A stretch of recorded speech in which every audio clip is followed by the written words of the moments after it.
BJP, BRS కలిసి రాజకీయంగా రేవంత్ రెడ్డి ప్రభుత్వాన్ని ఇరకాటంలో పెట్టేందుకు కుట్ర చేస్తున్నాయని సిపిఐ నేతలు నారాయణ, ఎమ్మెల్యే కోనంనేని సాంబశివరావు ఆరోపించారు. వికారాబాద్ జిల్లా కలెక్టర్పై దాడిని తీవ్రంగా ఖండిస్తున్నట్లు తెలిపారు. ఆలయాలపై దాడులు, అధికారులపై దాడుల వెనుక రాజకీయ కుట్రలు ఉన్నట్లు అనుమానం వ్యక్తం చేశారు. కేవలం భూములు పోతాయని ఆవేదన, భయంతోనే ప్రజలు కలెక్టర్పై దాడి చేసినట్లు వెల్లడించారు.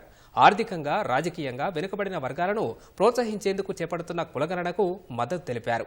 అయితే 75 ప్రశ్నలతో కూడిన ఆస్తులు, అప్పులు, బ్యాంకు లావాదేవీలు ఎందుకని కులగణనను సులభతరం చేయాలని సూచించారు. సిపిఐ ఏ పార్టీకి రక్షణ కవచం కాదని, ప్రజలకు మాత్రమే రక్షణ కవచమని స్పష్టం చేశారు. కులగణన అవసరమే.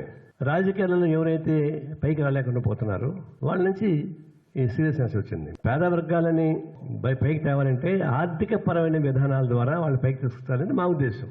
కులాల ద్వారా తీసుకొచ్చాలనే ఉద్దేశం కాదు. వారి కాళ్ళపై వాళ్ళు నిలబడి బతికేందుకు ఉపయోగపడే వ్యవస్థ కావాలని కమ్యూనిస్ట్ పార్టీ కోరింది.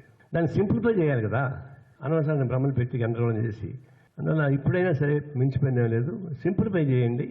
మనకు కావాల్సింది ఏ కులాలకు ఎంతమంది అనేది కావాలి. మేము ప్రధానం అసలు ఒక యాప్ తయారు చేసి యాప్ కానీ విడుదల చేసి ఎవరికి వాళ్ళు ఫిల్అప్ చేసి పంపిస్తారు కావాలంటే. అక్టోబర్ 25న ఒకటిసారి జరిగింది. కానీ రేవంత్ రెడ్డి గారి నియోజకవర్గంలో జరగటం అంటే దీని వెనక బీజేపీ అండ్ బీఆర్ఎస్ ఈ రెండు కూడా పొలిటికల్ గా ఒక కుట్ర అనుసరిస్తున్నట్టుగా అర్థం అవుతా ఉంది. దానికి ఈ పేదవాళ్ళు ఉన్నారు కదా, వాళ్ళ భుజాల మీద తుపాకులు పెట్టి రేవంత్ రెడ్డి ప్రభుత్వాన్ని ఫైర్ చేయాలని ప్రయత్నం చేస్తున్నట్టుగా నాకు అనిపిస్తుంది.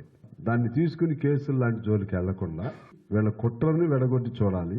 వాళ్ళపైన జరిగిన దాడి, దాని వెనుకున్న మర్మం అది చూడాలి. ఆ రైతులకు న్యాయం జరగాలి.